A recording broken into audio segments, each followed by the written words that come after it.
was thinking about what God said in the Bible to be fruitful and multiply.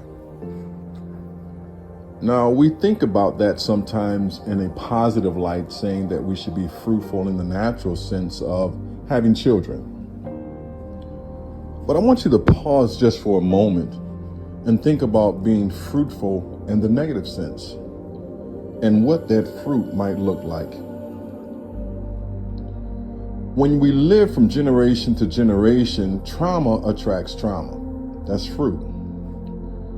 So our mate we're drawn to because they have a traumatic experience, we have a traumatic experience, and we come together to have a relationship. But in this relationship, trauma with trauma breeds trauma and have offspring that deals with and lives in trauma.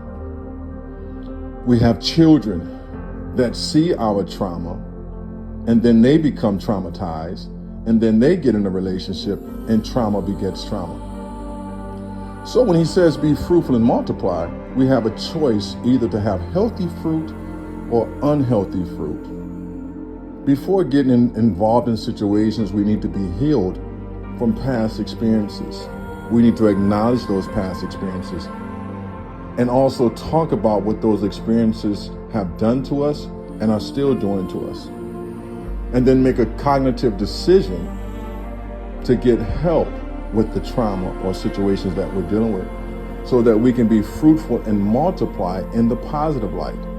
And the positive light of that fruit is just simply love. I always talk about love. And also the fruit can be, fruitful and multiply can be being vulnerable. Not being afraid to allow someone in to love you and to see the real you. So when I talk about being fruitful and multiply, you got to look at it from two sides. One side is bad, one side is good.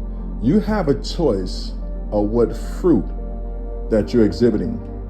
Because one thing for certain and two things for sure. A tree is known by the fruit that it bears. So what type of fruit are you bearing? Are you bearing low self-esteem? Are you bearing procrastination? Are you bearing bitterness and hatred? Or are you bearing the type of fruit that draws other people in to want to eat from your tree, which is called personal development that leads to leadership? So talking about that fruit, right? You can judge a tree by the fruit that it bears.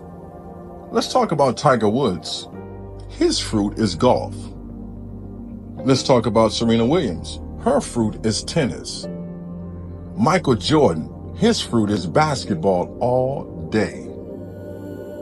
What are people knowing you for your fruit? Give us a call at 585-524-9997, or you can simply email us at openmiccommunications5@gmail.com.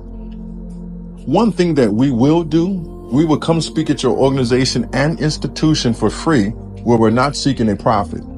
Open Mic Communications will not make a profit off of your invite to come to your organization or institution.